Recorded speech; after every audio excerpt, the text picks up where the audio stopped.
different. Each town hall is different. Each area is unique.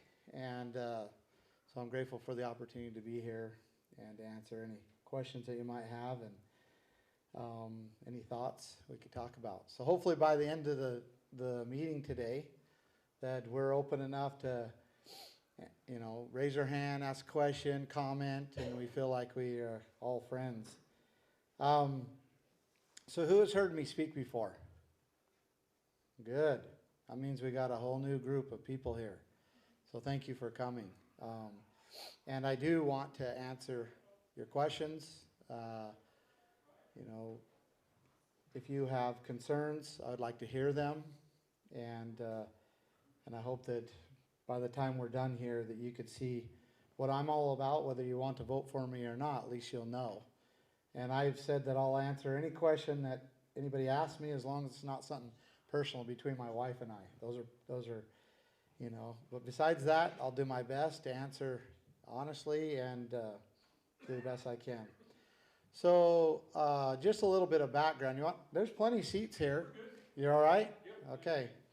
Well, you can't leave until it's over, so. Yeah, so, I mean, I could go into a little bit of background about myself, but I think I'm going to try to skip most of that. Unless you have questions, then I'll answer those questions about my background. I grew up, but just quickly, I grew up in Nevada, on a ranch in southern Nevada.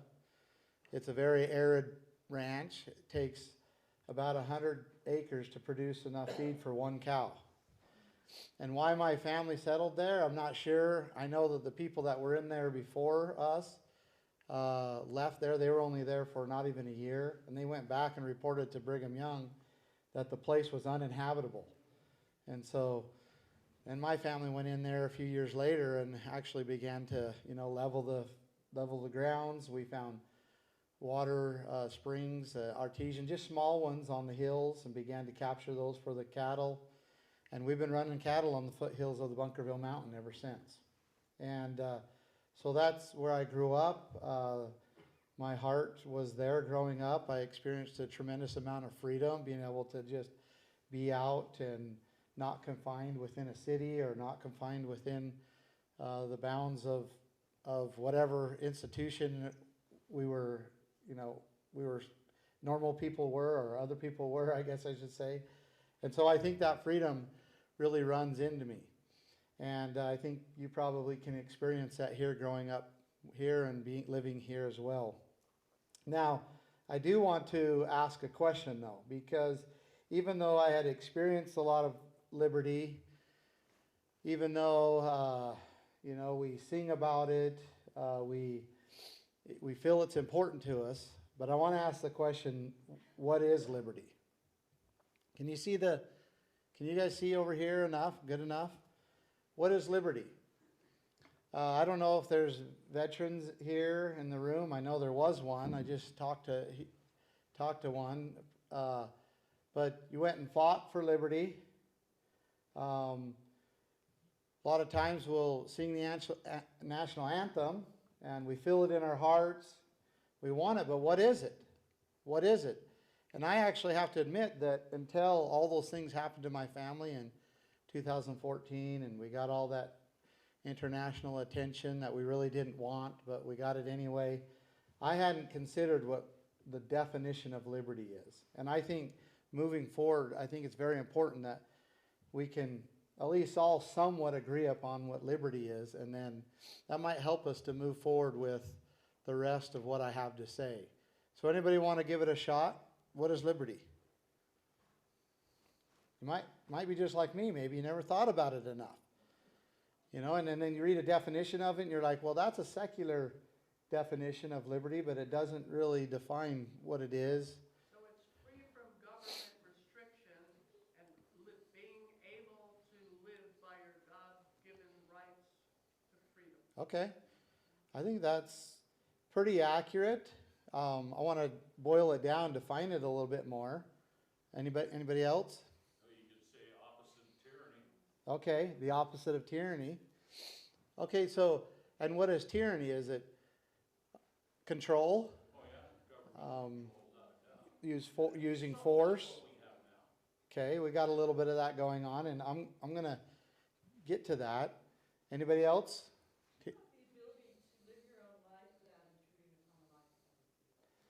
Okay, that's getting really close to the definition that I have. Will you say that again? Yeah. So this is what I ended up, it's very close to that. This is what I ended up,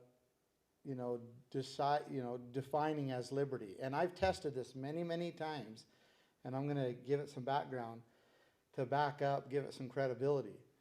But liberty is the ability to do whatever you want as long as you do not infringe upon another person's rights.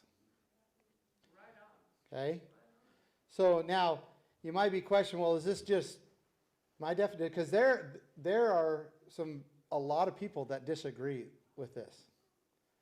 But most of them are in the ranks of government, in the bureaucracies of government, and they don't believe that a person should be able to do whatever he wants as long as he doesn't infringe upon another person's rights.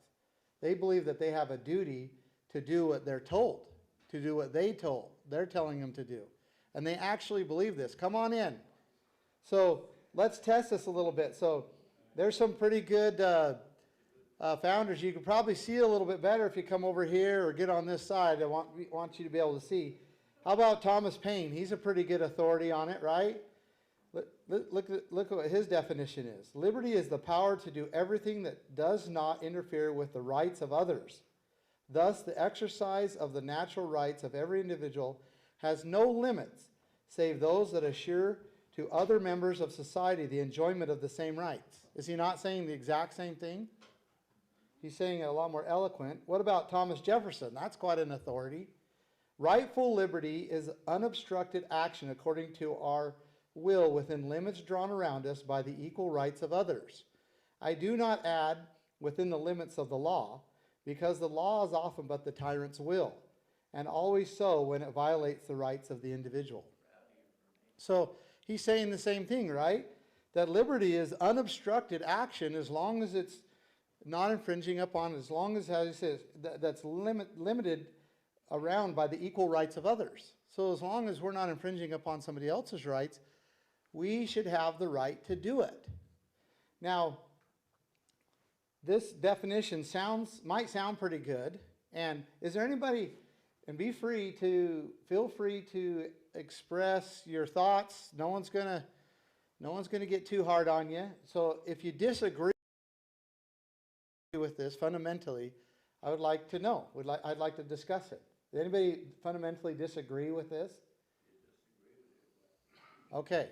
So we're all somewhat on the same page. We don't need to be exactly on the same page. Now, this definition is quite simple, but let's apply it. Let's apply it to our actual everyday life. So what about the freedom to worship? Right? So that would be the freedom to worship whatever you want, whenever you want, however you want, as long as you're not infringing upon somebody else's rights. Because that's the definition, right? Do you believe that we should be able to have the right to freedom to worship? That's very important, right? So if someone decides that they're going to worship a yellow dog, should that person have that right? It doesn't mean that they're going to get salvation. It doesn't mean that it's right. They might just get fleas, right? But they should have the right to do it. And we should be willing to stand for that person's right to do that.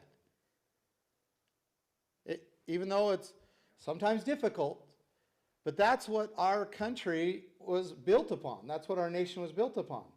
What about the right to own and control property, freedom of property? So what's the definition of that? To be able to do whatever you want on your property as long as you do not infringe upon your neighbor's rights or somebody else's rights. So would you agree with that definition? Absolutely. Are those rights, is that being taken from us? Yep. So think about it. To be able to do it. Fundamental rights we have. It is one of the most fundamental rights we have. And the enemies of liberty know that private property is one of the most important fundamental rights that we have, and that's why it's under attack. That's why every city, every county, your state, the federal government are trying to control and restrict the use of your property. And it's the opposite of liberty. So, so let's go on. What about the freedom to publish your thoughts? What do we call that? Free speech. Well, that would be the freedom to speak out, freedom of the press, that's correct, to publish your thoughts, right? To publish whatever you want as long as you're not infringing upon somebody else's right. So freedom to travel, the freedom of trade, I like this one. I'm an entrepreneur. I like this one. So to be able to trade with whatever you want, with whoever you want, as long as you're not infringing upon somebody's rights. So do we believe in the freedom to trade, freedom to trade? We do, right? As long as it's a willing buyer and a willing seller, as long as I didn't take something and steal it and then try to trade it, that's not freedom to trade, that's theft.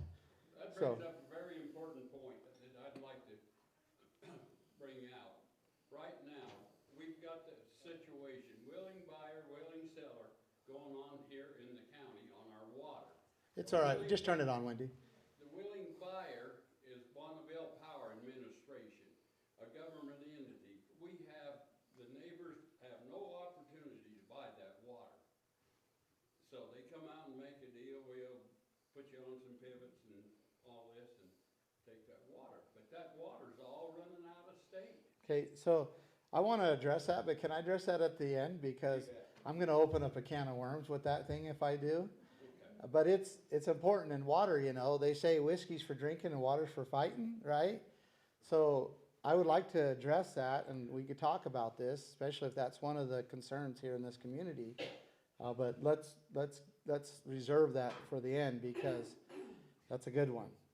So I believe very strongly that people have a right to trade, and that we should have the freedom to trade with whatever we want, as long as the other person is willing to purchase it, then I'm willing to sell it, or vice versa. That's what free trade and freedom to trade is. So there's a whole list. This is just a few of them. But basically it comes down that each man and woman should be able to do whatever he or she wants as long as they do not infringe upon another person's rights. Now, why is it important to understand the correct definition of freedom? Because once you understand the correct definition of freedom, then you could find out, you can easily identify those who are taking it. Those who are trying to restrict those freedoms. Just like the freedom of property, to own and control property. Come on in. If you guys want to have a seat, you're more than welcome.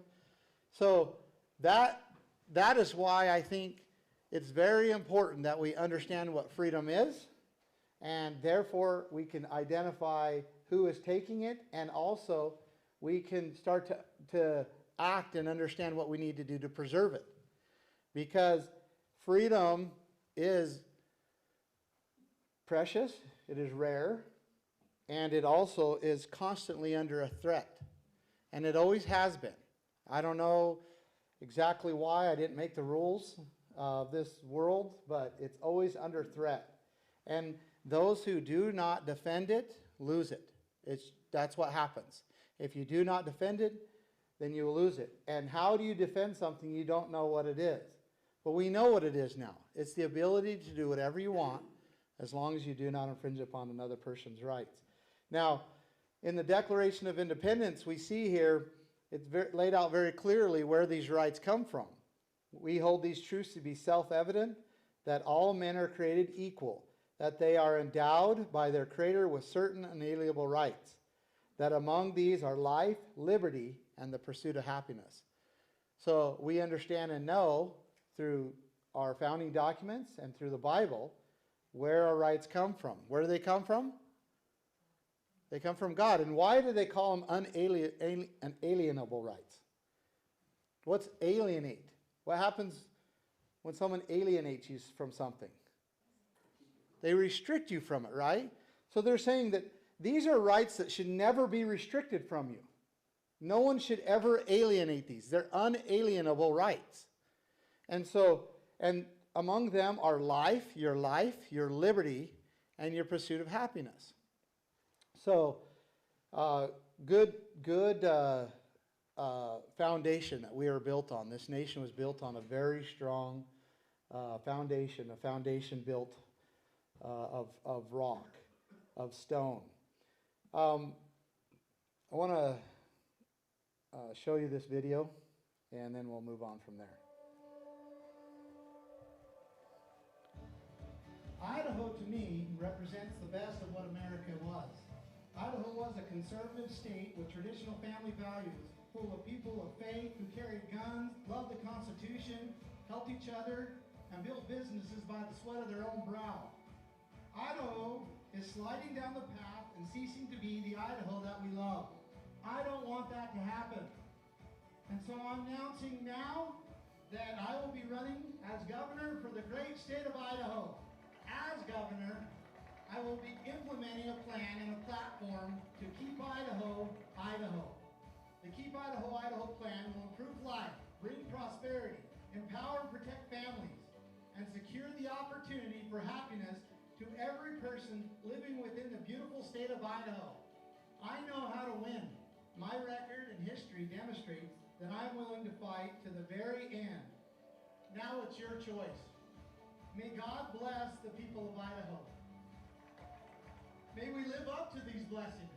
May we keep Idaho a bastion of freedom and prosperity for years to come. May we be an example to the world of how to be free, of how to act, how to treat each other. And together, all of us together, may we keep Idaho, Idaho. Thank you, my friends. Thank you. So do you want to keep Idaho, Idaho? You bet.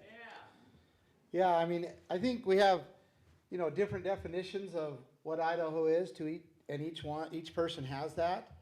But Idaho certainly is a beautiful place, and it is a place of good values, of a place to raise families, a place to work and to produce, and a place to be free. And I think it's extremely important that we keep Idaho, Idaho. And so I'm glad that you agree. Now, again, I was going to go through a little bit more background about myself. I hope that I can answer maybe some of those questions when we get to the last part of this. But I wanted to make sure that before we did anything here tonight, that we talk about Idaho and about what's happening in Idaho. Because Idaho is in a battle for its conservative soul. And anybody who doesn't understand that just simply has put their head in the sand, or maybe they're here not too long, or they don't want to know. Because Idaho is in a very fatal battle for its conservative soul. Now, let me just go through some of this, and you can agree or disagree with me with that statement of being in a battle for its conservative soul. Because for several years in a row, as you know, Idaho has been the fastest growing state in the country. Since 2015, approximately 248,000 people have moved to Idaho. Now that's nearly 20,000 more than the city of Boise. And so imagine adding the city, the amount of people the size of Boise to your state every 10 years. And that's what's happening here in Idaho. So, and by all projections, Idaho is looking to continue to grow at this current rate. So we have a lot of challenges, right? We have some challenges that we're going to have to face. Now, to make matters worse, approximately 36% of the people coming to Idaho are liberal-minded. And they want to turn our conservative state, what Idaho has been for so long, and our traditional conservative values, into a more woke, progressive place to live. And they're extremely active in doing this. So, we've already, for example, gone to the Supreme Court on homeless issues. And with the Republican Party controlling the Senate, House, and the governor's office for the last 26 years, other than a little bit, it's been the last 40 years. There was just a governor in there for just a little bit. But so for the last 26 years, the Republicans have controlled the Idaho Senate, House, and governor's office, And so you would think that Idaho would be the most conservative state in the country, but it's not. It's not, and we're going to talk about why. Why isn't it?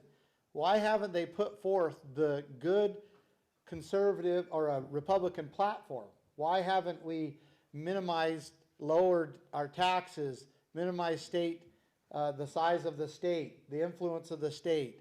Why haven't we ended the abortion? Why haven't we done these things in Idaho if the Republicans and the platform, the Republican platform says those things in it, and we've had full control of the House, the Senate, and the governor's office?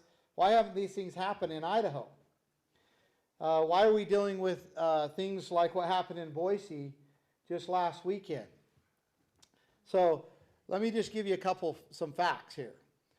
So Governor Little, this is going to shed some light on why. Governor Little, as a senator, when he was a senator, he was the only state representative to support gay marriage in Idaho. He was the only one out of all the state, even the Democrats. He was the only one. Now, another fact, and under his leadership as recently as governor, Idaho has increased its food stamps program by 24.2%. It's more than any other state in the United States, just in the last few years. Governor Little also had just signed a $50 million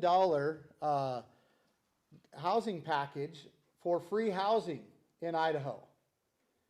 Now, why are these things important? Why is it important for you to know? Because state housing, government welfare, free food, free health care, and pushing the gay ideology have been the staple of the leftist agenda for decades, right? Did I not just list what they do, who they are? And Brad Little has pushed that agenda more in Idaho than anybody else. More than anybody else. Now, and so we have to say, well, there's no wonder we're in a fatal battle for our conservative soul. I mean, and what Brad Little started out as a senator, and we elected him in. He showed his true colors when he was there. And then we elected him in as a lieutenant governor, or excuse me, the Senate pro tem. Then we elected him in as the lieutenant governor.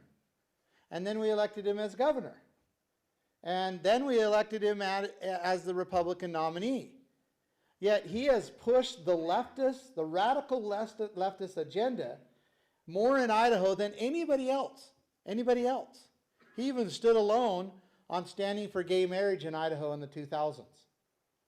So, now, if that was all, I think we could kind of collect ourselves, and we might even be able to forgive him, and we, try to get on the right path. I'm not saying we would, but I'm saying maybe we can. But that's not all. Not only is Idaho the fastest growing state and the one with the most welfare increases in the country, but also during Brad Little's reign, Idaho was the first state to arrest pastors for having church outside without masks.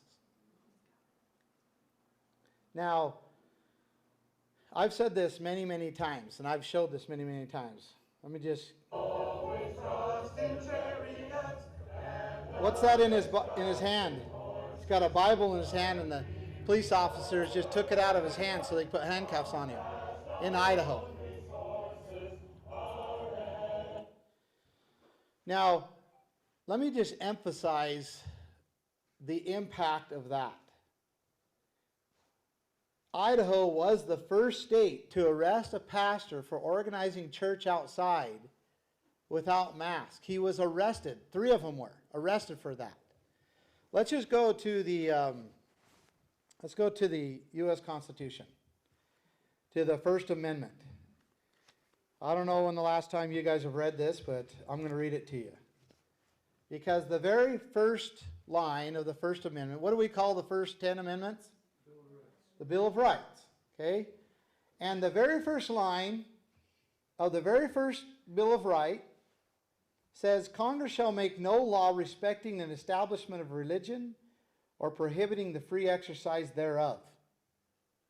Now, I normally carry an Idaho state constitution, and I don't, because I like to read it, because the wording in it is even more clear. In Article 1, Section 4 of the Idaho State Constitution, it's called Guarantee of Religious Liberties. And it is very, very clear about the right for people to exercise freedom of religion. And then if you go to Section 19 of the state constitution, it clarifies it even more. And it says that no person shall be molested in any act exercising their religious liberties. This is our constitution. This isn't the statutes. This isn't a policy. This is the Idaho Constitution. I just have one question. Wasn't that just a temporary measure during the pandemic that ultimately killed, 1 million people in the United States? Not at all. Do I need to read this again? Okay, let me read this again. So she's saying, wouldn't he be justified to do this? Let me read this again. Congress shall make no, can you get the state constitution? Congress shall make no law respecting an establishment of religion or prohibiting the free exercise thereof. Where is there room for the government to infringe upon a person's right to worship in that? I'm just saying it was during a pandemic. But where is the authority to do it? Where is the authority? And if we don't keep the government bound, no, we don't have a flexible system. Otherwise, we go right into tyranny. No, and the right to worship is our right from God. We did not get that permission from government.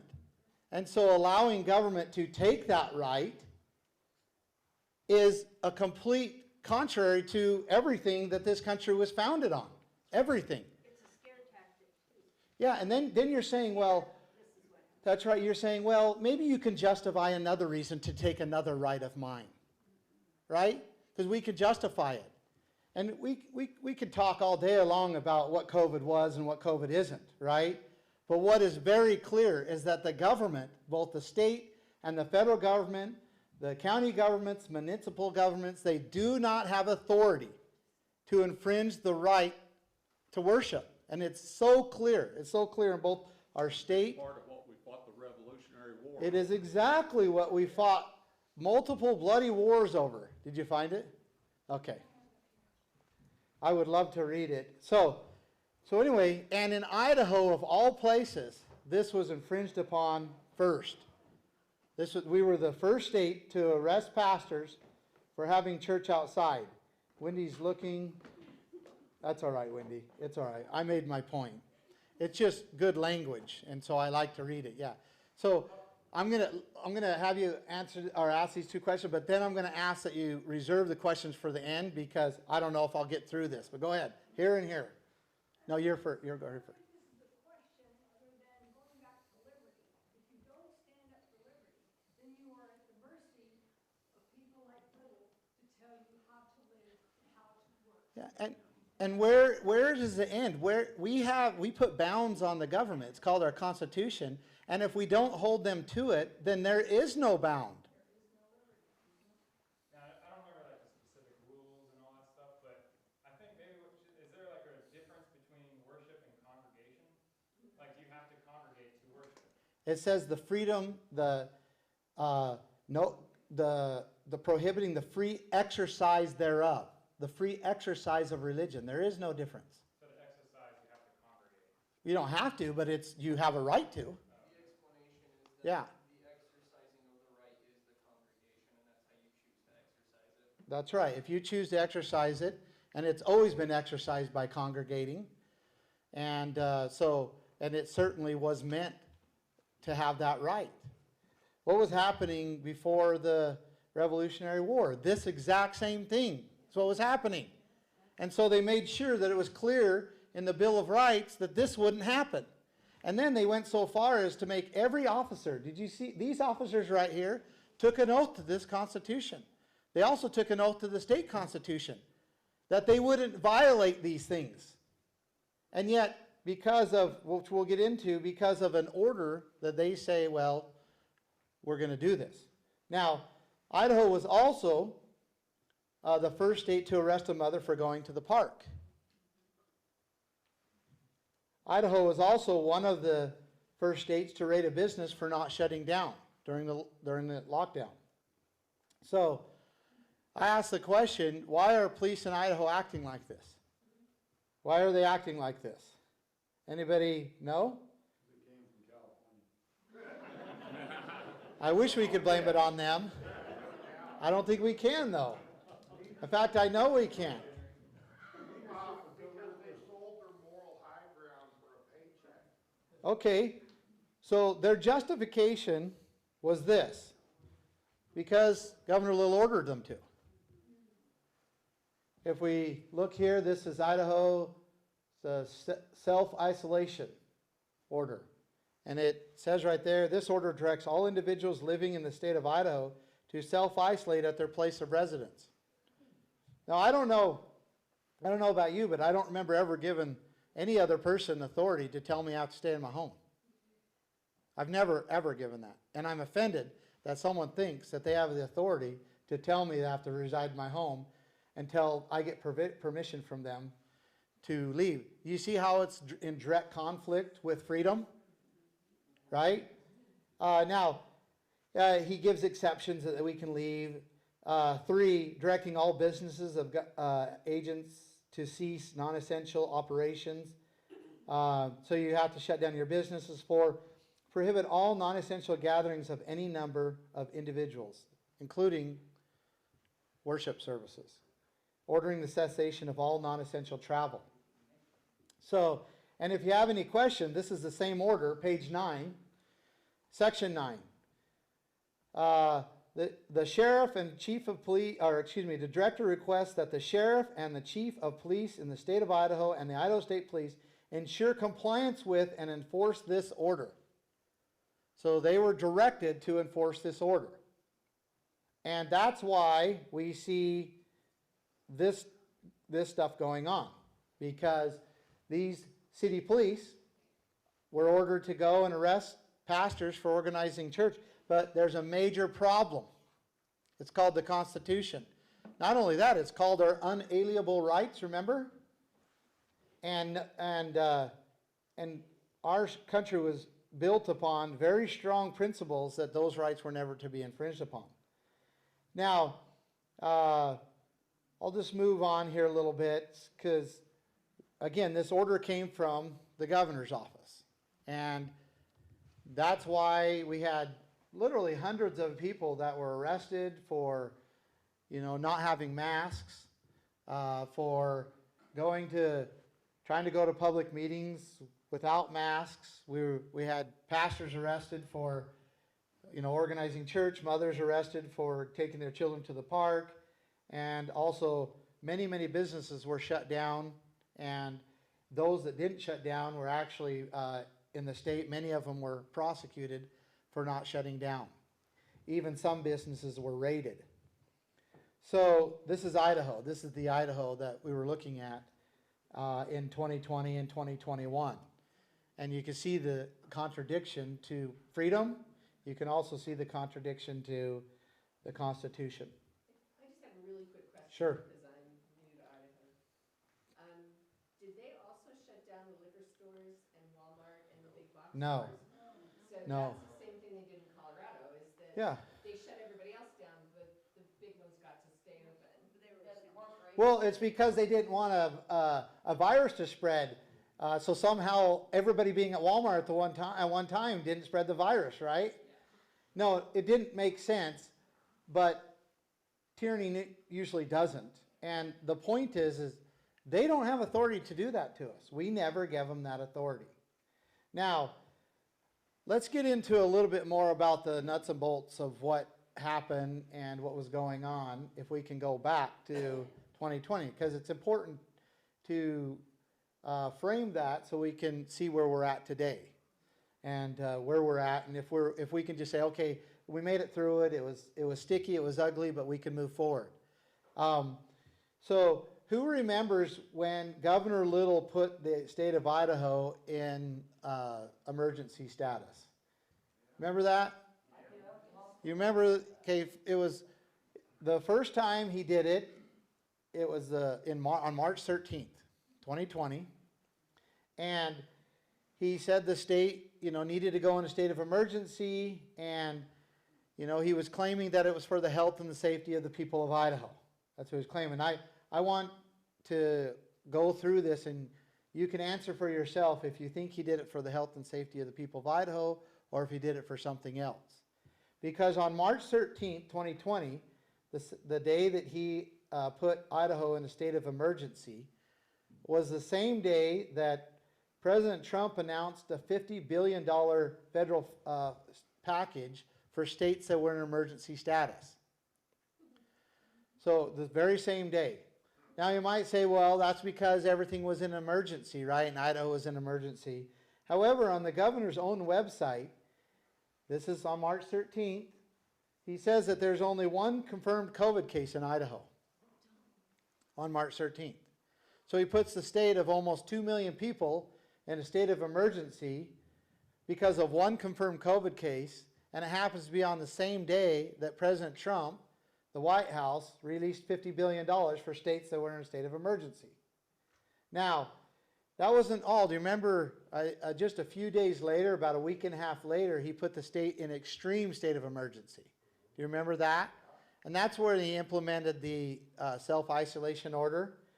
Well, again, we have to ask, did he do it for the health and safety of the people of Idaho? Because on the very same day, March 25th, that he put the state in extreme state of emergency, was the same day that President Trump and Speaker Nancy Pelosi announced that there would be a $2 trillion stimulus package available for states that were in extreme state of emergency on March 25th. And at that time we had 136 unconfirmed cases and no deaths, and supposedly coronavirus, it was supposed to be the novel coronavirus, so we didn't really know anything about it, right? Well, during that period of time, on March 19th, 2020, Governor Little outlawed the use of hydroxychloroquine. Anybody know what hydroxychloroquine has done and what it's proven to be effective in curing and helping COVID, right? So why on March 19th, 2020, would Governor Little outlaw the use of hydroxychloroquine? Anyway, just think about that. Now, so we're answering the question, did Governor Little do this for the health and safety of the people of Idaho, or did he do this for other motives, possibly for federal funding? So let's look here. Here's one of his proclamations, and he begins to talk about securing millions of dollars in funds. And he says, there was we put the state of Idaho in extreme state of emergency. President Trump has proclaimed that they're going to give money. And then remember this section 46601. I want you to remember this. This is important. Here he's thanking President Trump for $1.25 billion, and he's looking for more. Right here is really important because this is executive order number 2020-07. So this would have been the 7th executive order that he did in 2020. And he says here, I issued a proclamation on March 13th, 2020 declaring a state of emergency. I issued a proclamation on March 25th, 2020 declaring a state of extreme emergency in the state of Idaho. Whereas Congress has passed and President Trump has signed 3 legislative packages that provide state funding in response to COVID-19. Whereas I anticipated additional congressional action on federal relief packages to states regarding COVID-19. So he's saying, we've got some money and we're getting more. And it's coming from the federal government and they're giving more. And so I'm going to make this order. And he goes in and he says, because of this money that's coming, he says, now therefore, I, Brad Little, governor of the state of Idaho, do hereby order the creation of a COVID-19 Financial Advisory Committee to be comprised, I could get to the middle, but comprised of members appointed by and serving at the pleasure of the governor. So What is he doing here? He's putting a committee together that of his buddies, of his friends, that serve at his pleasure, and they're going to decide, him and his buddies are going to decide where the funds, this money coming from the federal government, and how it's going to be spent. Now, then the final page of this order, he says, for the coronavirus relief funds and other funds to be administered by the office of the governor. Now, how are the funds of the state to be administered? Who's supposed to administer the funds of the state? The legislature is supposed to, right? Representatives. That's right. Why is the legislature supposed to do it? Why is that our form of government? Why is it so important that the legislature does it? That's right, checks and balances, and there are representatives, right? In theory, our tax money goes to them, and then they are a representative, so they all have to, argue about it and decide. They check and balance each other, and then ultimately they have to agree where these funds go. And it's a large body of people to make sure that the funds aren't controlled by a small body of people that'll use it for corruption, to line people's pockets, to do what they want to do with it rather than what the people want to do with it. And what did Governor Little do with it? He put it in the hands of the office of the governor, and right here, in a small group that serve at his pleasure. And it's literally just a handful of people. And then they get to decide. So he bypassed the legislature. And now he has all these billions of dollars coming from the federal government, and he and his buddies, that literally are just a handful of people, get to decide where all these billions of dollars go. All by themselves, without the legislature, completely bypass the legislature. So, again, we see a huge problem here. Now, remember that 46601 that I showed you, where Governor Little said he had authority to do what he did? Well, let's go to 46601. It's titled 46, Militia and Military Affairs, Chapter 6, Martial Law and Active Duty, 46601, Authority of the Governor. So what did the governor do to the state of Idaho for 721 days? He put us under martial law. Now, if we go down to 2 right here, it says, during a period of state of extreme emergency, the governor shall have complete authority over all agencies of the state government, including all separate boards and commissions, and the right to exercise all police power vested in the state. Let me read it one more time. During a period of state of extreme emergency, the governor shall have complete authority over all agencies of the state government, including all separate boards and commissions, and the right to exercise all police power vested in the state. So what did he do with the state government, the state of Idaho? He consolidated it all under his power. He took full control of it. What do we call that? What type of government is that? It's a dictatorship. Like, just leave the hyperboles out of it. Like, just, just set all the emotion aside. That right there is a dictatorship. Like not calling names. I'm not calling Governor Little a dictator, although he certainly, but that is a dictatorial type of government. It is not a government of the people, by the people, and for the people. It is not a constitutional republic or a free government like we have, like we're supposed to have. What's that? It is. It is for emergencies. That's correct, right? And is there an end to this? What, 721 days? 721 days is how long he kept us in this. Now, there's a huge argument of whether this is constitutional at all. I believe it is absolutely not constitutional. Just because it's statutory doesn't mean it's constitutional. Because we don't believe in dictatorial type governments. In fact, we fought against those.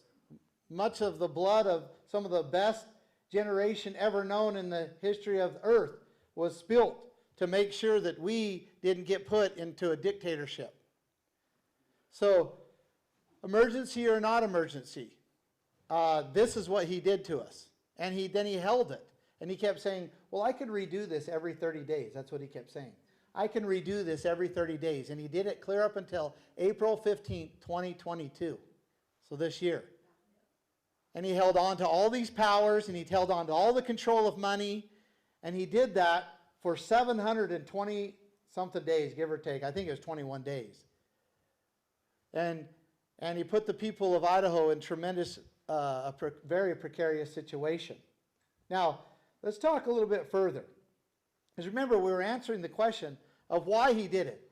You might be saying, oh, he did it for an emergency. I think I just showed you in some evidence that there was only one confirmed COVID case in Idaho. And he put us in a state of emergency, then extreme state of emergency. But let's just go to Governor Little's own words. Because in March, right before he ended the order, he announced that he was going to end the order, and he said a few things that are very, very telling. He says here, the emergency declaration served as an administrative function to recoup FEMA dollars for a variety of needs throughout Idaho. Wait a minute, I thought he did it for the health and safety of the people of Idaho. He's not saying that at all. He's saying the emergency declaration served as an administrative function to recoup FEMA dollars. That would be federal dollars. For a variety of needs throughout Idaho. And then he goes on to do, without the emergency declaration, we would not be able to provide historic tax relief. A step that's even more important now as gas prices and inflation soar. Without the emergency declaration, Idaho would not be the state with the strongest economy in the nation. Wait. Yeah. But he goes on to say that it never violated. Yeah, I'm going to get to that. You're right. But let's hold off on that because I really want to focus on the why he did. And he says, without the emergency declaration, the state of Idaho would not be able to provide Idahoans with historic tax relief. So you know this surplus that he's claiming? Yeah. It didn't come. He's clearly saying it didn't happen because the people of Idaho are in such economic prosperity. It happened because he got a whole bunch of federal money. And he's saying that we needed this money so we can spend it. We can decide how to spend it. And that's what he's saying. And so, now, let's look at this. Anybody receive this with a check? So right before the Republican primaries, people started getting checks from the governor. And it says in there, my fellow Idahoans, just so you know, he wrote this, Rod Little, well, at least he had someone write it and he took credit for it. My fellow Idahoans, I could hear him saying that, my fellow Idahoans, the economy of Idaho continues to blow past projections. Okay. And we are leading the country in economic prosperity. We achieved historic tax relief for Idahoans for a second year in a row.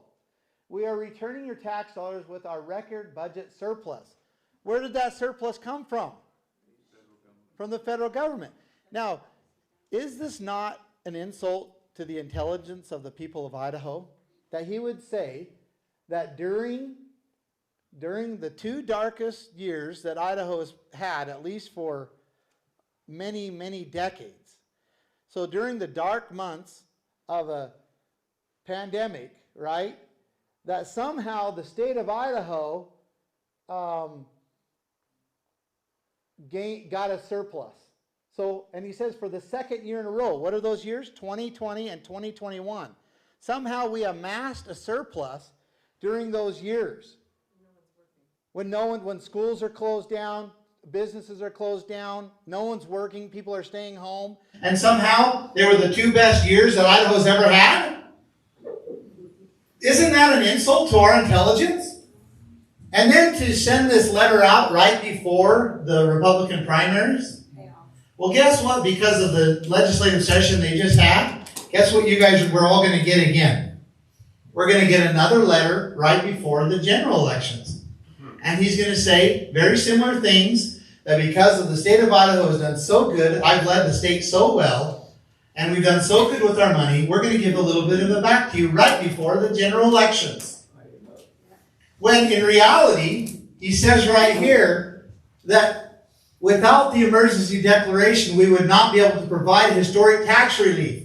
So because of the emergency declaration because we got billions of dollars from the federal government, we have all this money and now we can provide historic tax relief. There's many problems with this, but what is the overarching problem with this? They shut down the state and killed businesses and kept our kids out of school. Yeah. For what? For money. For federal money. Federal money. That's why he did it, and he is admitting that's why he did it. And then, who's going to have to pay this? Is this just for free? We are, or our children, or our children's children are going to have to pay for this. Yeah. We're already, where are we at? Pushing $25 trillion in national debt. I think it's over $25 trillion. 33. Just, yeah, it goes so fast, you can't keep up, right? Governor Little, as far as we know, there's one more report that I need to study and verify. But we know that Governor Little, the office of the governor, received $18.2 billion from the federal government. Now, there's a report out there that says 18.7, excuse me. There's a report out there that says 19.2, but I haven't verified that. So at least $18.7 billion from the federal government. Now, if you do that, that's about 1/5 of $1 trillion. So here he is saying that without it, or saying it's even more important now that gas prices and inflation soared. Well, why did inflation soar? Because of all the spending from the federal government down to the states, giving them billions of dollars. And he's saying the reason why we're so safe is because he took that money. It's just backwards. So, hoping you can see now. Here's a report. This is from The Hill, and it says the impact of the pandemic on the U.S. and global economy was catastrophic. Economic historian Adam Dews characterized its impact as being the swiftest and most comprehensive contraction of global economy activity ever. So this was the most devastating to the global economy ever known. And yet you have an economic historian saying that, and Governor Little saying that we amassed how does he say it? He says that it's in this one actually. He says that we achieved historic tax relief for Idahans for the second year in a row during the same period of time that everybody else is recognizing it as the worst economic period ever in the recorded history. So, a problem here, right? We see that. Now let's go to what you were saying. This is that same press release. But I underlined different lines because I wanted to emphasize this. Because Governor Little now is saying that, Governor Little's statement says, I kept Idaho open. I banned vaccine passports, never issued mandates for vaccines or masks. He says, the emergency declaration never violated or restricted any rights of Idahans, never put Idaho on lockdown, and never allowed for mandates for masks or vaccines. Did he live in the same Idaho that I lived in? Talking out of both sides of his mouth. Why were pastors, he even goes to say, so let's just say, we want to debate whether he violated anybody's rights, which he absolutely did. But he even says, never violated or restricted any rights. Yeah, you have pastors getting arrested. You have mothers being prosecuted by the state still today. Did you know that Sarah Brady still has never been given a trial? She's still defending herself in court today. And as of a couple months ago, I spoke to her a couple months ago, her legal fees, her attorney bills, have accumulated to $26,000. Imagine what that's doing to this family. And he's saying that I never violated or restricted any rights of Idahoans. What about business owners that were raided because they didn't lock down during the lockdown? What about the hundreds of people that are arrested for not wearing masks? What about those that lost their jobs for not getting the vaccine? And, did you know that Governor Little implemented a 4-stage plan to reopen Idaho? So, and then he's saying, How do you implement a 4-stage plan to reopen Idaho if you never closed Idaho? You remember the 4-stage plan? 1, 2, 3, and 4. Those were all, in his own words, to reopen Idaho. So we have to ask, what's going on here? What's happening? Now, I just want to emphasize that all that he did by directing the sheriffs and the chiefs of police in the state of Idaho and the Idaho State Police to ensure compliance with and enforce this order. Now, there's a bunch of other stuff that I can go into. And I'm not going to do this here. But he went as far as to suspend, because he took that power to himself, right? He took that power, and then he used that executive power, the emergency powers, to suspend legislative and administrative laws in Idaho.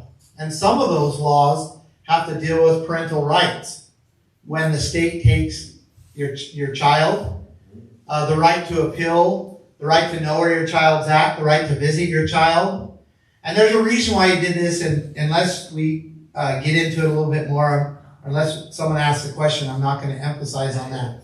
But this situation that we were in, and the situation that we're still in, because these very same people are still in the leadership, in the control of the offices of government here in Idaho, put us in a very, very precarious situation.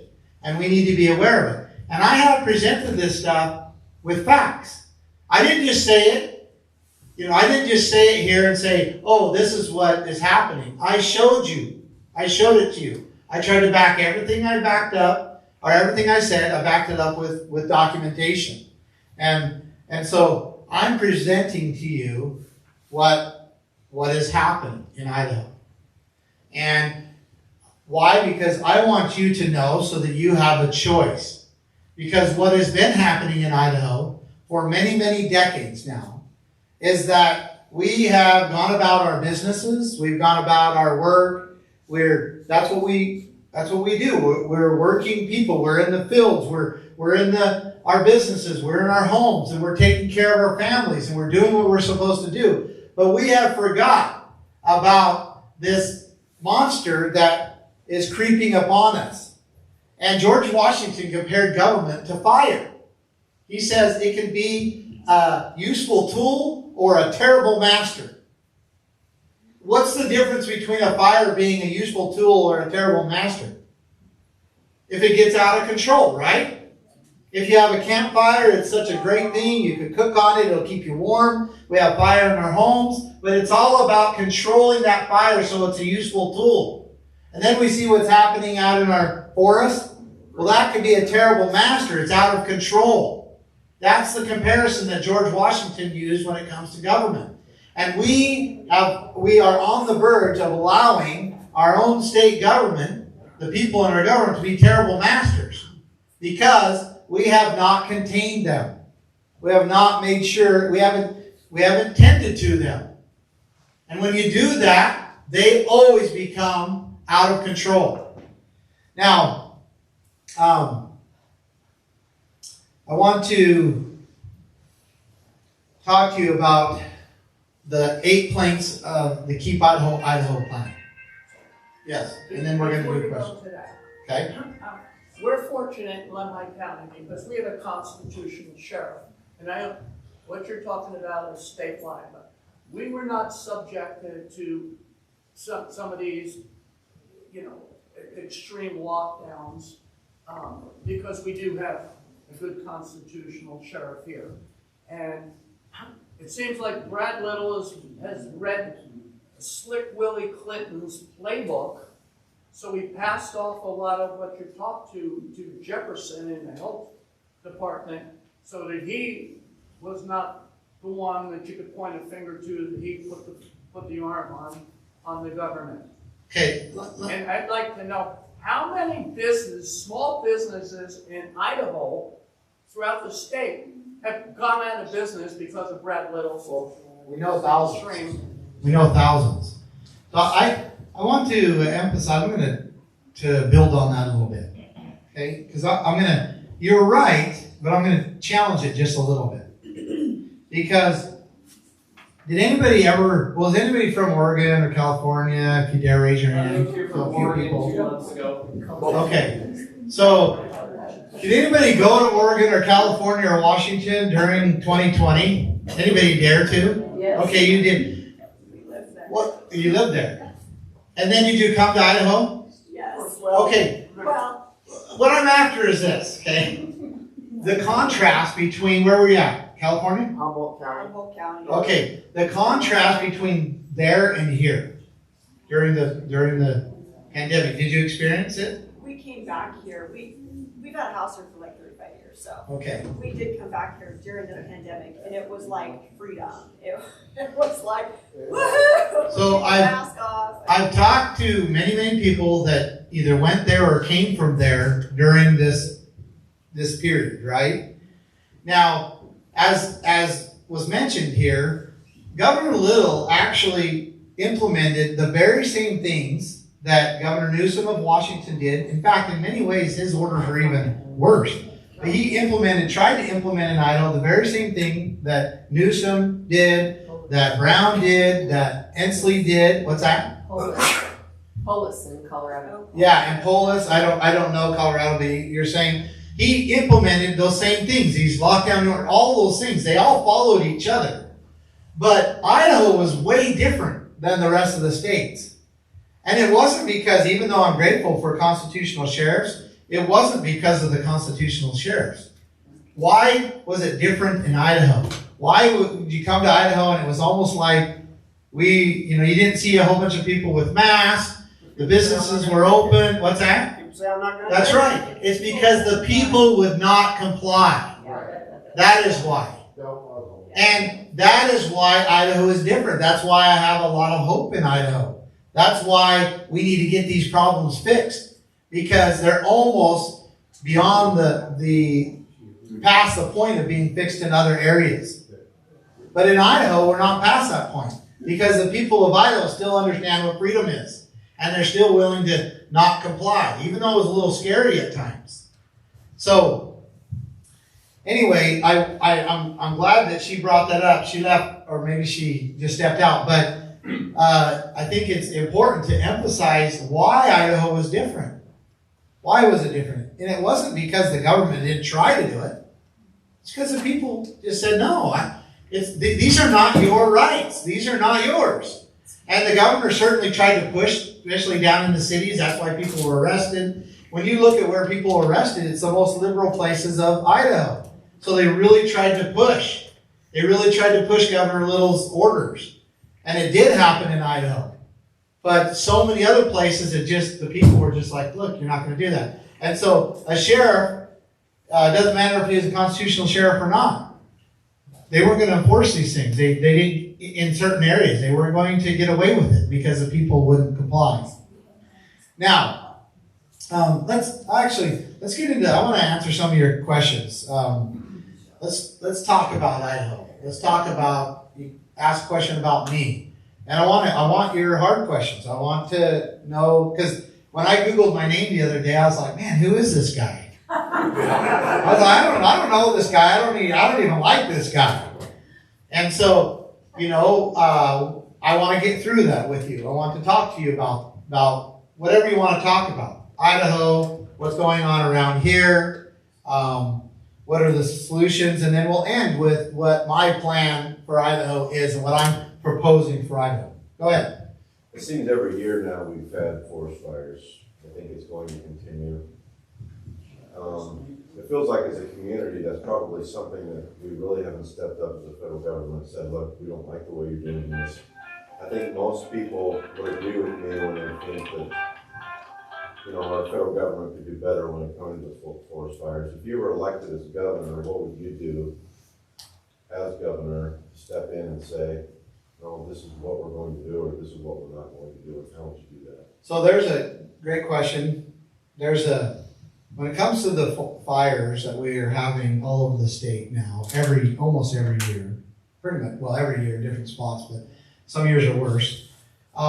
There's like an immediate need and then there's a long-term problem or long-term solution. And so, I'm going to address the long-term one. There's an immediate problem that we see. There's a saying out there among firefighters, and I'm not trying to offend anybody. This is a reality that I've been told, and it, some areas are more prevalent than others, but it's called Black Earth, Green Hand. Anybody heard that before? Black Earth, Green Hand. The more black earth, the more you have money in your hand. And so one of the immediate problems is they're not motivated to put out fires at all. And they're motivated to keep that fire going. Now that's an issue. But let's talk about the long-term problems here. Because the red in this picture is federally controlled land in Idaho. 61% of our land is controlled by the federal government. And 72% of our subsurface mineral rights are controlled by the federal government. Thank you, Wendy. So this is the main problem right here. And it's the main problem with the ranchers being pushed out of business, the loggers being pushed out, the miners being pushed out, and the people.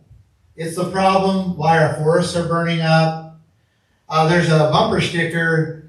Anybody remember the Hammond family? Anybody heard of them in Oregon? Yeah.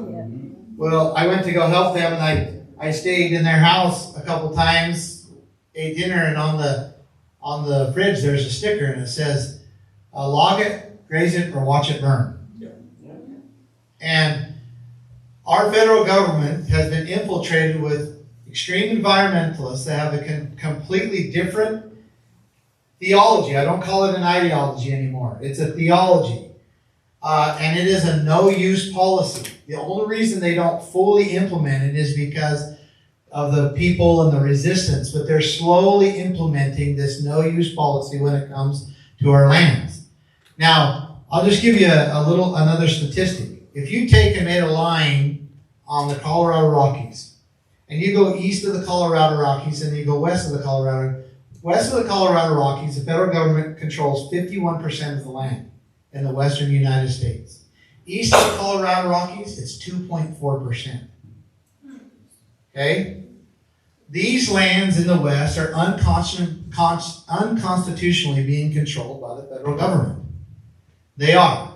And there's a history that is very clear if you're able to look into it and understand it. And my position is that we need to take these lands back. We need to take these lands back, get them in the hands of the local people, make sure that they're preserved, the multiple use rights are preserved. Hunting, hiking, fishing, camping. When I say multiple use, why do I say multiple use? Because it's right alongside of logging, mining, ranching. When we go hunting, who made our roads? Who made our roads? The loggers made our roads, right? Miners.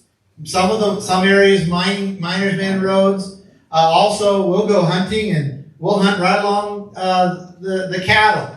And we'll go to the water troughs where there's lots of game, and we'll enjoy that. And as long as we don't shoot holes in the tanks of the water of the ranchers, and as long as the ranchers don't try to lock us out, it's called multiple use. It's the way the West was developed. And those are rights that have been established on this land that need to be protected. But they need to be protected not under the federal government. They should be protected under the local governments. And the criminal jurisdiction should be under the local government with the rights with the people using and exercising those rights. And that's what I believe, and that's what I will fight for. And people say, well, why hasn't this happened before? What's the challenge? Well, let me tell you how it's been going. And some of you may know the history of my family, but we settled in that desert in 1877. So now almost 150 years. And the federal government came down upon my family after being there for over 100 years and basically says you can't ranch there anymore. And my dad has 11 titles, or 11 deeds, grazing and water right deeds with the state of Nevada. They're deeded. Well, he's saying, well, this isn't yours, federal government, this is mine. I have these rights. And they're intervening this battle. And the federal government, with all its force, came down upon my family. My family's just a poor ranching family. I mean, it takes 100 acres to produce enough beef for one cow. It's not a great profitable business. But we've been doing it for generations. And so to have the resources to fight the federal government, it's a daunting thing. And so, anyway, that's what's been happening. The federal government's been going down on these individuals and basically crushing and destroying them one by one. And the states haven't stood up to them and said, you're not going to do this to these people. He has deeds. They have rights. And why haven't they done that? Why haven't the states stood up to the federal government on this issue? Yeah, because they receive, billions of dollars in federal funds. Let me show you Idaho. Did you know that 36.4% of our revenue, our money comes from the federal government in Idaho? Over a third of our revenue we get from the federal government. And it comes with strings attached to it. So whenever there's a family that has rights and the federal government comes to take those rights, the state doesn't step in like they're supposed to and defend that family. They allow the family to try to defend themselves against the most powerful legal team ever concocted in the history of mankind. That's what's happening. But under a Bundy governorship, that is not what will happen. It will be the state of Idaho and the resources of the state of Idaho protecting the rights of each Idahoan. And if the federal government comes down upon them, it is the state's duty to defend them. Legally, politically, physically. And that's what needs to happen. So then, with these issues, it's not the U.S. government versus Clive and Bundy at all. It's the state of Idaho v. U.S. government. And that's the way that it should have been fought. And that's the way it should be fought. And if you had the state fighting that, now you're talking about being able to truly get some of these problems situated. Driving these things all the way to the Supreme Court and getting these things resolved. And so that's, I don't know what question I'm answering or if I'm answering any question, but that, I guess I'm ultimately answering your question. So that is what's happening, and that's the ultimate battle that we need to fight. We need to get these lands out of the hands of the federal government, which has completely been infiltrated with these extreme environmentalists that have a no-use policy. And if we don't, that's what's going to happen, right? When the territories went to statehood, the federal government was supposed to relinquish those lands, right? So, yes, and they did. See, that's the part that we are kind of being conned on. Like the federal government didn't relinquish those rights. They did relinquish those rights. It wasn't until after World War II that they began to see all of these lands. Let me go back to that map. They began to see all these lands were unappropriated. They weren't claimed by the people. And they came in later. I don't know what's going on. They came in, not clipped all the way. They came in later and began to claim it. And we went through this process of, well, they're going to assist the states to adjudicate the land to the people, to they're going to assist the states to manage the land, to now they're going to preserve it, to now they own it, to now they're going to benefit and profit off of it. And the people of Idaho didn't fight that because they're receiving a third of their income from the federal government. That's how we got here. It's not the other way around.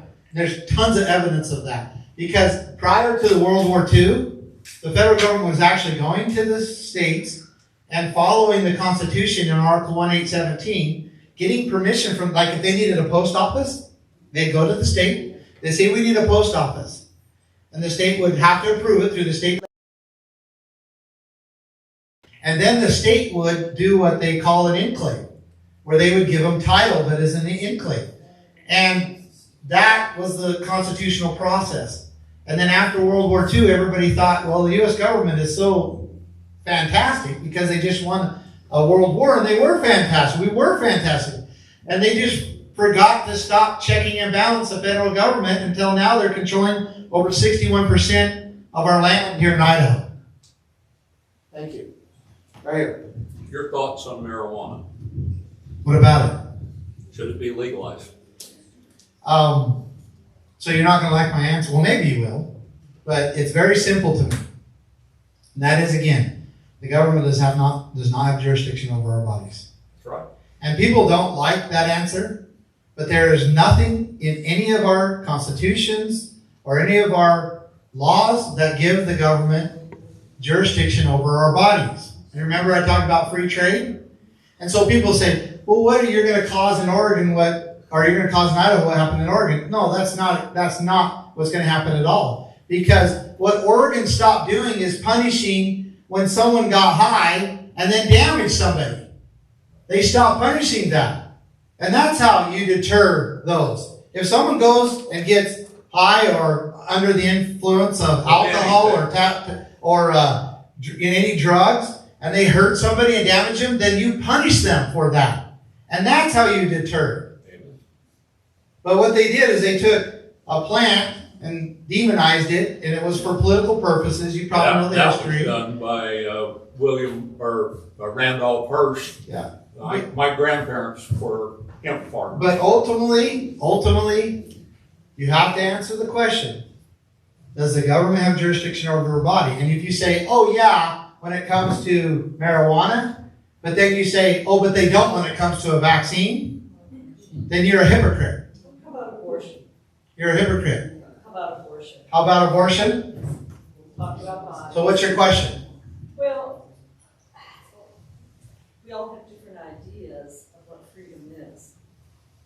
And when we're talking about being able to smoke marijuana, or being able to exercise our idea of reproductive freedom, then you get So what's your question? So how do you feel about abortion rights? So when you're talking about someone taking in and smoking marijuana into their body, you're talking about one person making a decision. When you're talking about abortion, you're talking about two people. Who's the other person? The baby. Handful of cells. No. No, absolutely not. Absolutely not. And so it is the state's duty to protect that life. It is the state's obligation and duty to protect that life. And anybody wants to say, well, my body, my choice. Yeah, I agree that, but it's not your body or your choice when it comes to another body. And so it is the state's duty to protect that life. So it's very, very clear. There are two lives, clearly two lives, and nowhere does a person have a right to take another life, and when they do, it is the state's duty to protect that life. And so it is not even anywhere close to talking about, vaccines when it comes to your body, drugs, alcohol. That is not a comparison here because you're talking about two lives. That's why when you murder a pregnant woman, it counts as double homicide in the eyes of the law. That's correct. I have a funny story, not wanting to get too far off, but there was this lady and she was pregnant and she went to HOV lane and she got pulled over, and so the judge gave her, she gets in front of the judge and she's pleading that, well, I have two people. And the judge says, fine, okay, so I recognize that you have a baby, so where's your car seat? So he gave her a ticket for car seat. For not having a car seat. Now, like it or not, that's just a funny story. But, okay, what else? Is there any exemptions to that? Do you have any exemptions for abortion? So, good question. And one thing that, I'm going to just flat out answer it. So, at one point, I did believe that there should be exemptions. I did. And I didn't, but I went through this process of studying and understanding and so forth. And also, I've been through a lot of legal battles and so forth. And I began to ask the question, well, why wouldn't there be an exemption for, or is there an exemption for a doctor that basically performs a procedure on someone who has a weak heart and then that person dies? Why wouldn't there be an exemption on a doctor, why would we make an exemption on just abortion? Because, hopefully I can articulate this. And this is more of the secular answer. Because what happens if a doctor intended to kill somebody during a procedure? What's that? Easy for him to do if he decided. Well, I understand that, but let's say we're able to prove that he intended to kill somebody during a medical procedure. What happens to that doctor? He can be prosecuted. He can be charged. He can be brought in front of a jury. The jury can decide his intent and the facts, or the law, or the facts, actually. They don't like us to do the law. But, and then he can be found not guilty, and then he can be sentenced, or not.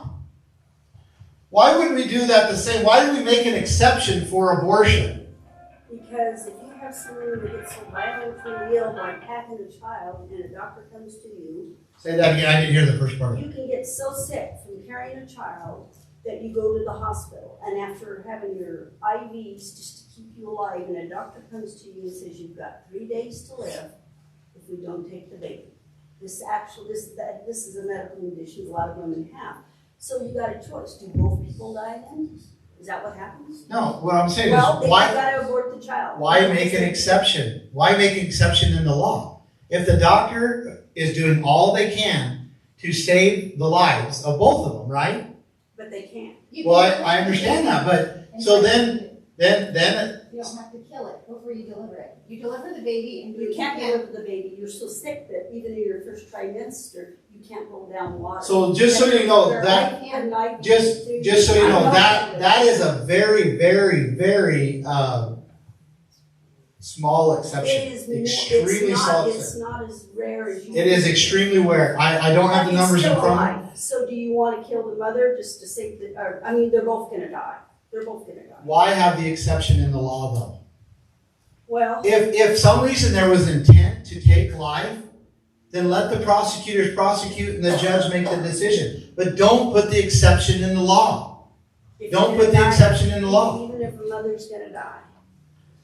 The medical decision of a doctor, he's going to make the best, hopefully he makes the best decision he can So you say under the let him circumstances. decide if there's going to be an abortion or not. Well, I'm saying that he needs to decide, or the family and the people need to decide together what is the best circumstance, and if it was intent to take a life, then the state should prosecute. But why make an exception? Why make an exception in the law? Because there's been a lot of laws passed that says that you will be liable as a doctor and a patient. I understand That you will be liable under any circumstances. That's the reason. that. But that's because there is exceptions in the law. No, there's no exception in the law. You just barely said there was an exception in the law. You're saying the law made somebody liable. That's what you just barely said. I just said that they are liable if they perform that abortion. The woman can be criminalized, and so can the doctor. Well, if the doctor did all he could in the circumstances he was in, then the state wouldn't prosecute or the jury would not find him That's not what guilty. they're saying. That's not what these laws are. That's what I'm saying. I'm telling you, we don't want exceptions in the law. Now let me tell you the non-secular answer, because you asked a good question. So I don't believe that there should be an exception in the law. No, none. And I also do not believe that there is any circumstance where you should take a life. I don't believe that there should. I don't believe that. So let's look at if we have some that say, well, rape, there should be an exception for rape. And some say, well, there should be an exception for medical. And I disagree. But I also disagree with that on a fundamental basis as well. What if we said, well, we have my elderly parents are dependent on me, they're older, and it's really an issue, and so I think we should take them to a euthanasia center and we should put them to death, right? Because they're a burden on me. Would you agree or disagree with that? Yeah, I think that if that parent made that decision, that he should have that right. But you're not gonna die. I'm talking about the children making that I decision. don't care about the children. I care Well, that's what I'm talking about. Right now, the elderly person doesn't have that right. Well, but that's not I'm talking about the Well, children. Because it's the same thing. No, it's not. We're talking about two lives. So the baby, Oh, I get it. a baby cannot make that I get decision. what you're saying, but we also have that. Why would we want to put an exception in the law to kill somebody? Why would you advocate for that? Because two people are gonna die now instead of one. That is such a small, But it doesn't matter whether it's small or large, if you're still alive. that's why you let the jury decide that. Because it's such a small exception, such a .000 exception, you let the jury decide that. You don't put an exception in the law. So anyway, I think I've answered the question. But Right? why should they have to go to court to begin with? Why should any innocent person have to go to the court? Because the court system sets precedent. Yeah, why should any innocent person have to go to the court? They have to go to defend themselves if they're accused. And they're supposed to be given a fair trial under certain circumstances. And that is much better than making an exception in the law to actually kill somebody. That's what I believe. So I've answered your question, like it or not, that's my answer. Right here and then right here. I just wanna know what happened to those women when they didn't have abortions, when there were no abortions performed. It was in God's hands. So that's why I went from, I think there should be exceptions to not. Because of the way larger statistics of those that decide to keep their child even when the doctor said there was a medical risk. And those that kept their child even when they were raped. And the blessing that the child is to the mother and the family and to this world. And the many children that testify as young children, adults, that they are so grateful that even though their mother was raped, that their life was preserved. That's why I changed my mind. So thank you for bringing that up. Right here. Do we know where Sticky Finger Little did with all the government money that he got? He's so proud of. So How he distributed it? So we know that right here, this where's it at? Right here, where he thanks President Trump for $1.25 billion. We know where that money went. But beyond that, we don't have much of a record of it. And it's not, for whatever reason, it's broke down into like big chunks, but not like broken down exactly where they spent it. So besides that, Convenient, huh? Yeah. For the 5 people that were helping with that money? that's correct, yeah. All right, anything else? What else? Right here, oh, sorry. Question. Is there going to be a debate between you and Little? So right now, Idaho Public Television has invited us to a debate, Yeah, I haven't heard anything on but they also informed Wendy just, yesterday, that Governor Little has not accepted it yet. that says a lot. Yeah, so imagine us going through a governor's election, both primary and the general election, and never having a debate in Idaho. Well, that's California thing. Well, he doesn't want to answer to these things, and he knows that I've been saying these things, and I'm very versed on it, and he doesn't want an answer to these things. Yes? What's your plan to address the degradation of education in the state of Idaho, in public education? Explain yourself a little bit, so I understand exactly the Are you question. familiar with the curriculums that are being pushed in public education throughout the nation right now with California and the genderqueer education, or the fact that math is racist, that kind of thing? So that's a great question. Why are federal curriculums being pushed down into our little counties and our school districts? Anybody know the answer? What's that? They're indoctrinating them at a young age. Well, they are, but why are we implementing federal curriculums in our school districts, our local school districts? There you go. Because we took their money. The counties and the states and the school districts, we took their money and we agreed to their curriculums. And that is why they're being pushed. That's why critical race theory, Common Core, it's also why we see these things being implemented in such as use of force policies in our policing agencies, federal use of force policies. We're seeing federal building codes pushed down into our counties. These are all because the county took money, and because the state took money, and because the school district took money. So we have to sever. It's like a bathtub that's overflowing. What do you do when a bathtub's overflowing? Okay, you don't pull the plug. The first thing, what's the first thing you do? Turn the water off, right? Then you pull the plug.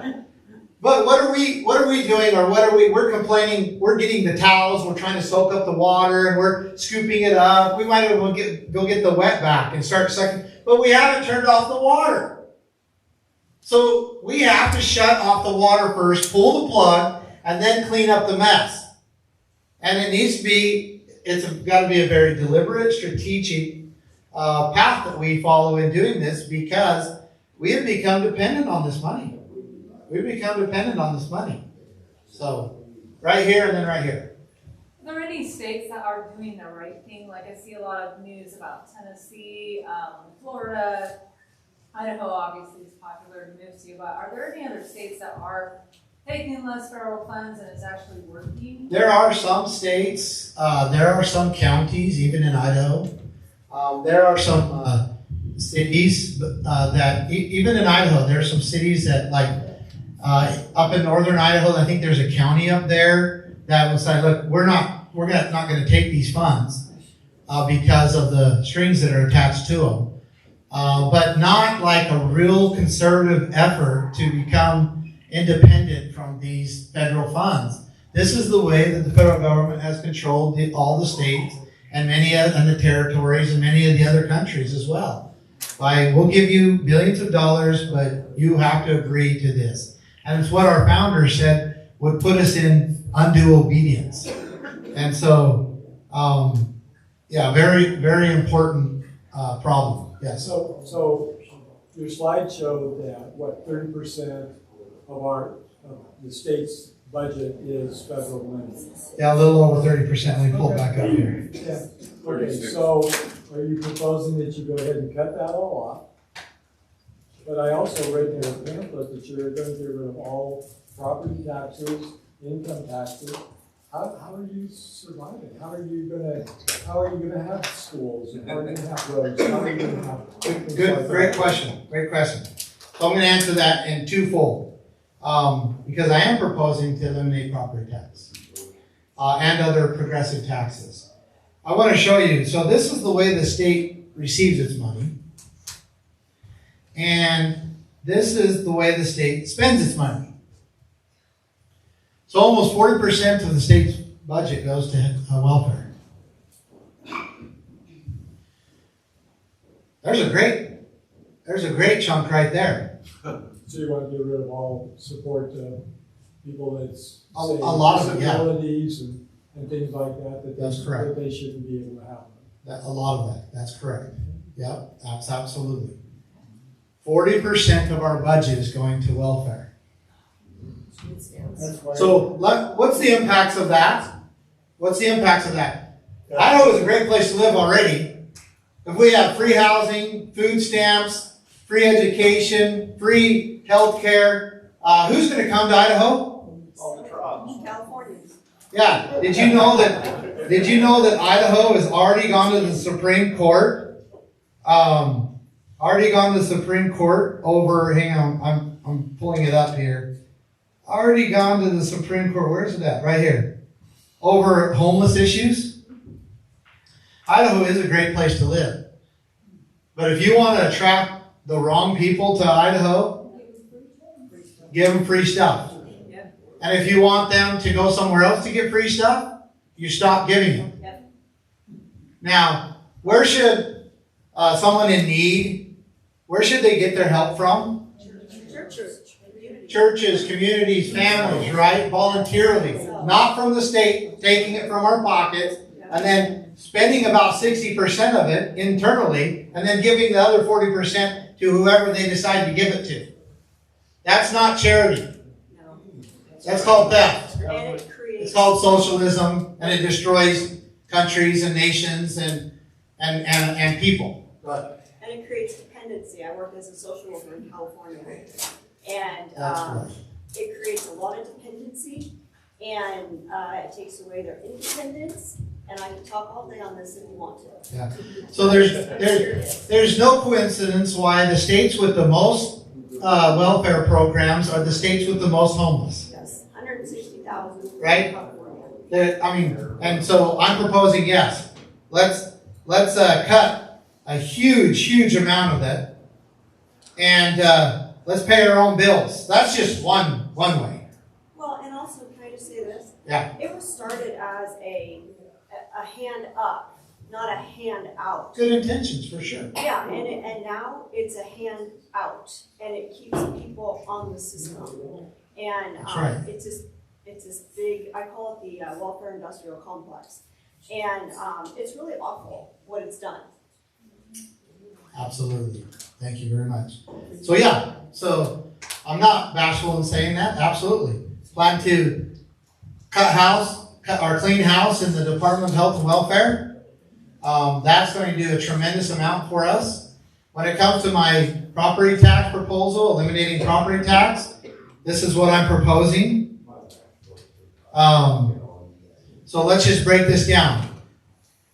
In our current property tax system, let's take a home valued at $400,000, because that's what the average home is in Idaho.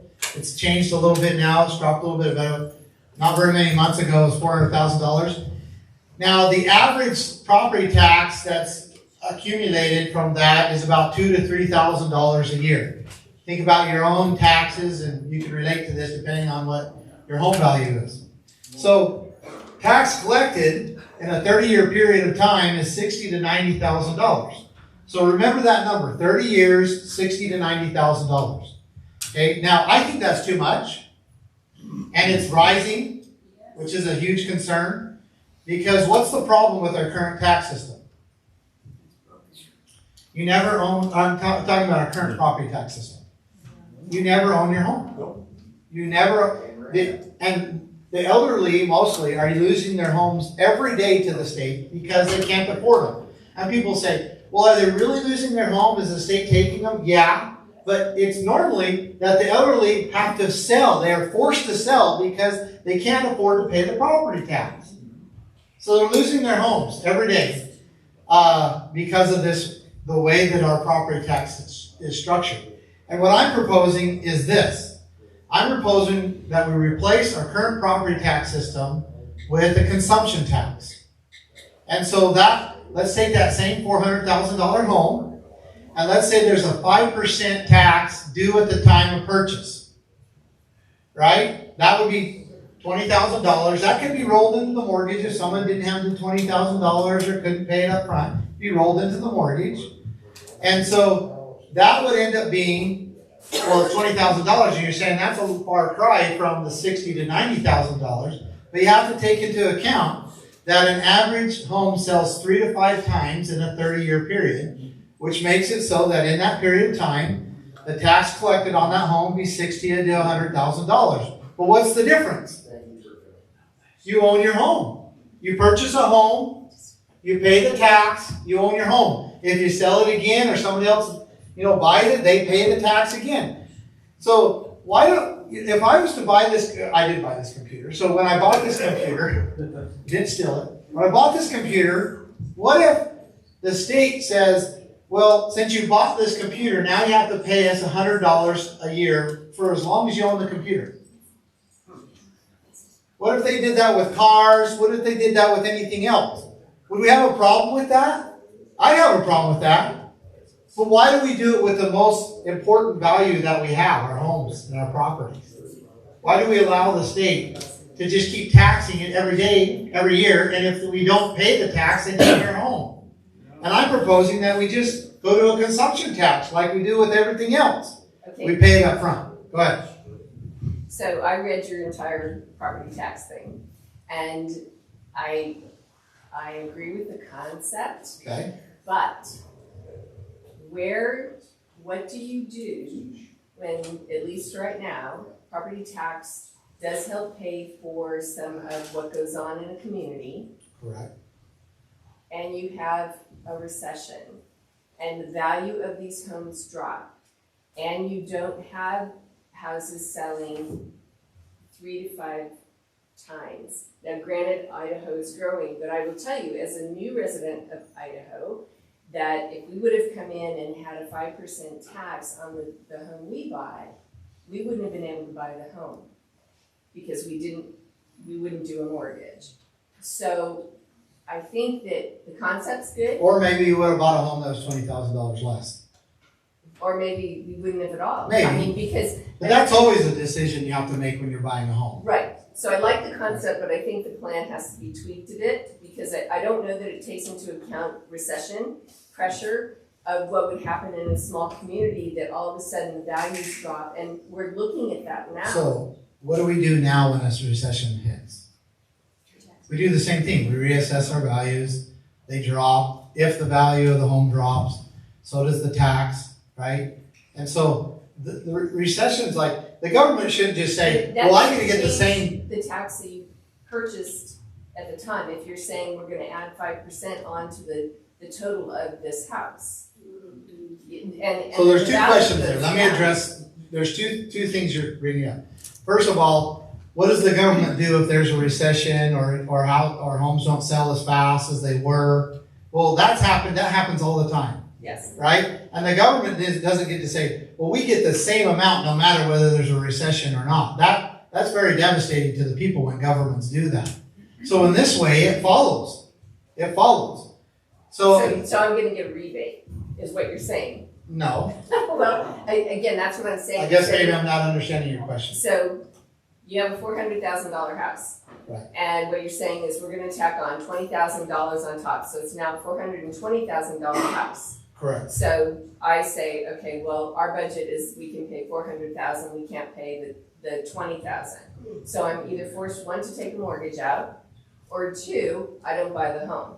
Or you buy a home that's less, Well, no, I According want to your this, budget. we can't take it away. according to your budget, right? Well, then what you're doing is you're saying, okay, then we're gonna force you to buy something lower because of this tax, when the value of the house, say, in 2 or 3 years drops. When I buy this computer, when I buy this computer, and let's say this computer costs $1,500 and I've got to pay 8% tax on it.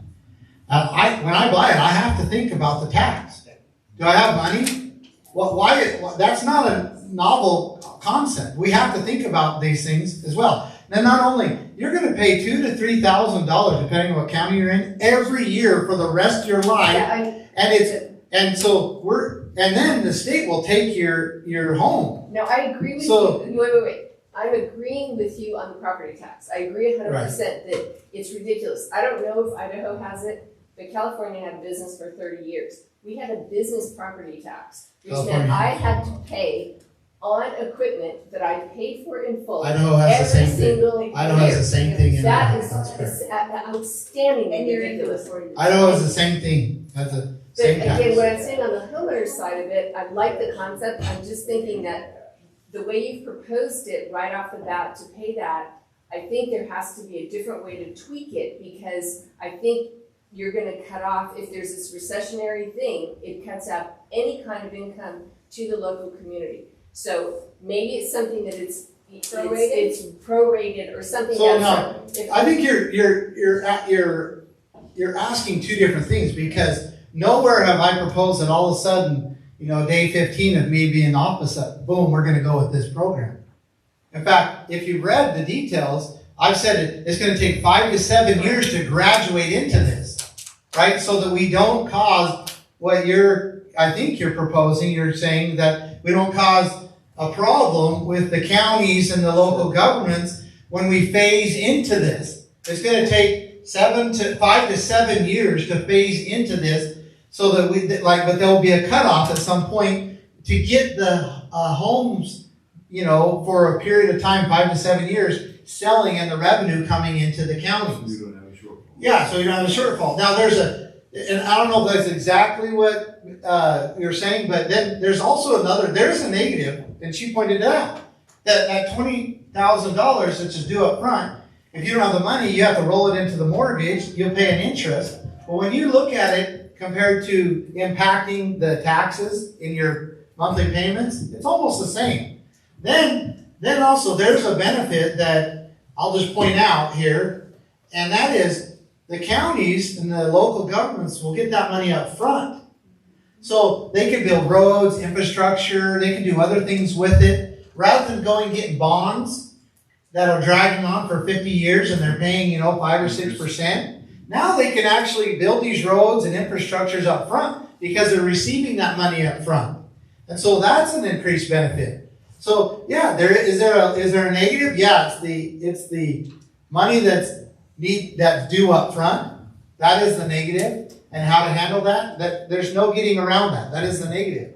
But when you're talking about owning your own homes, you're talking about, you're talking about being able to do the infrastructure up front, and you're talking about just having a clean consumption tax. Thank you. I've got to leave. All right, I want to shake your hand. I'm about done I here. appreciate What's going you on? Thank you a very lot. much. Thank you.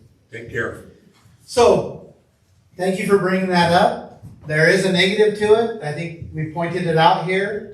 I believe that by far the benefits to doing it this way are worth it. At least for me, I know it'd be worth it. And I would propose this and push this through the legislature. I mean, I would create and get this into legislation and let the legislature decide if they want to implement it. But this is one of the things I would be pushing for. So right here and then right here. What happens to those people, those elderly people who paid off their homes? They're still paying tax, so they don't really own their home. Yeah, so in the 5 to 7 years, there's gonna have to be a gradual to let the sales of the homes replace the income of the local government. And that's why, would have to determine that period of time. But and then at some point, then there would be, we're just going to rely completely on the new sales of the homes. And some people might say, well, what about these little counties? Well, these little counties, unless they're selling homes and increasing, they don't need it as much. It really does match what the counties need as far as infrastructure and growth.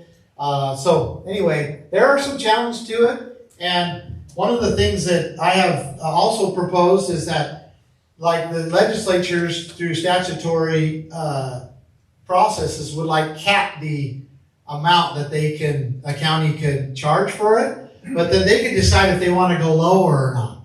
So, some counties would need to justify the 5%. Others might need to be around, 3 or 4 or whatever. So, and the counties can decide that. So there's a lot that needs to be worked out on this, but one thing is for certain: our current property tax system is destroying private property. And the number, I always point this out, the number one plank of the Communist Manifesto is the abolition of private property. Karl Marx said that communism can be summed up into one sentence: the abolition of private property. And property tax is basically following the communist plan when it comes to taxing property. So, take it or leave it. All right. Right here, and then I need to wrap up. I've had you guys for quite a while. Yes? I come here as a refugee looking for work because it's spotted out. We used to have a timber industry. We are sitting on over 100,000 acres of burnt timber. If the Forest Service would put it up for a timber sale, that would pay to replant it. And not only that, that piece of your pie that went to education, 25% on a federal timber sale contract stays in the county for road, bridge, and the schools. We had the best schools there were then, whenever there were timber sales.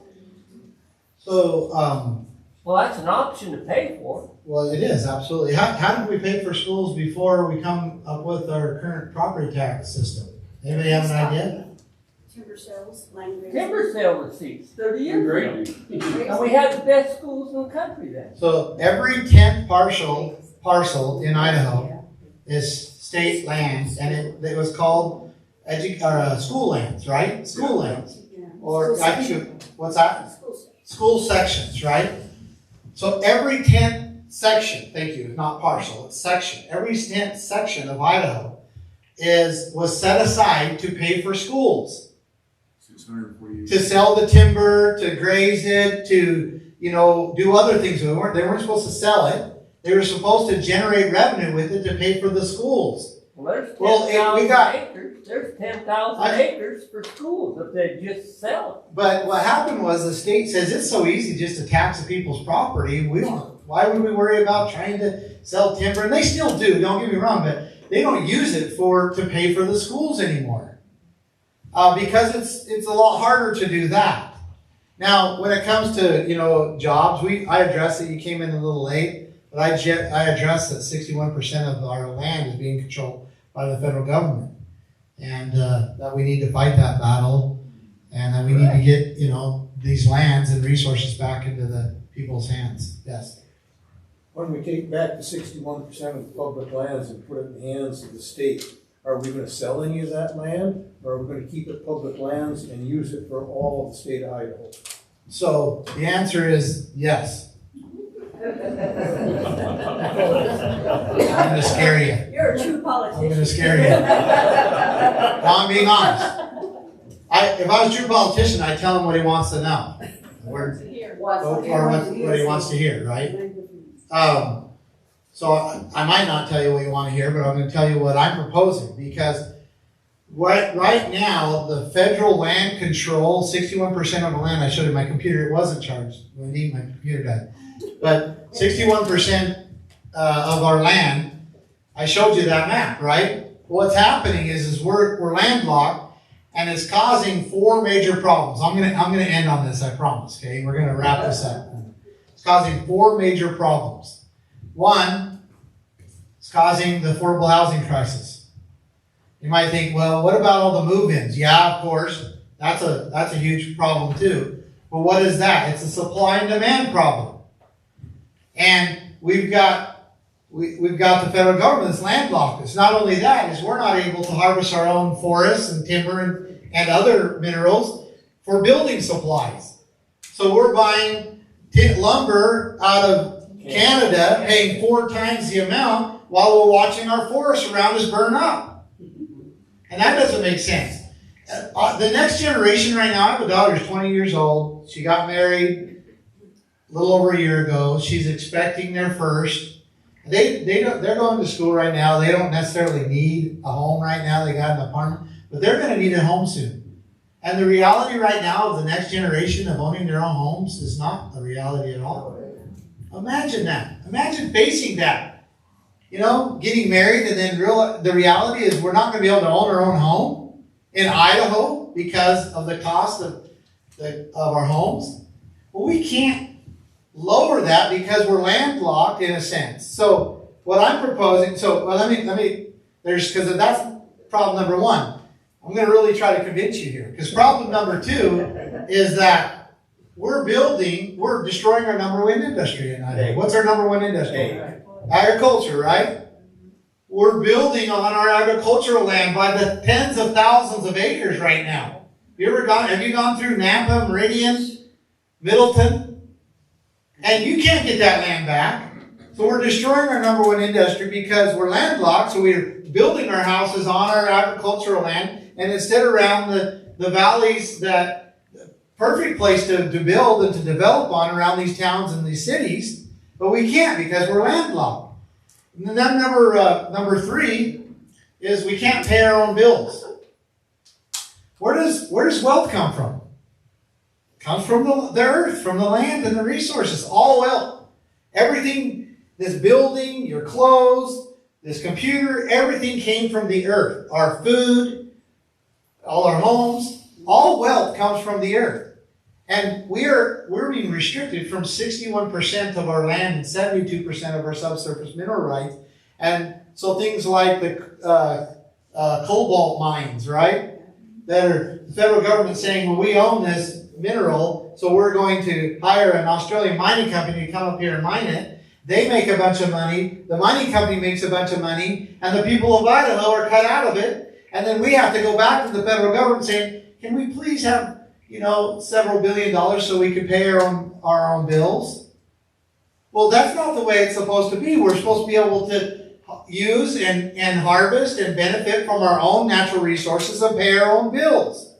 So that's number 3. Number 4 is our young people, and I don't know how this community is, but I'm going to guess it's the same.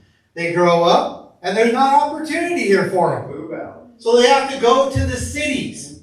That's where they're having to go. And what happens when they go to the cities?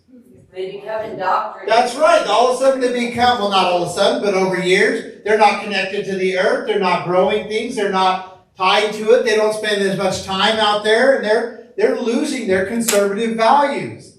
And also, I say that we're causing the Hunger Games syndrome, where you have the capital city and, you got them all densely populated, and they're just living off of the people around, and we're sending our resources to them. And then the men are all dressing weird and putting makeup on and acting funny, and they have their games and all of that.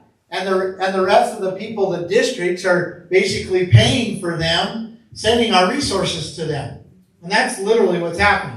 So those are the 4 reasons, or 4 things that are happening because of federal control. Now, to answer your question, we're talking about just shy of 33 million acres the federal government's controlling in Idaho. 33 million acres.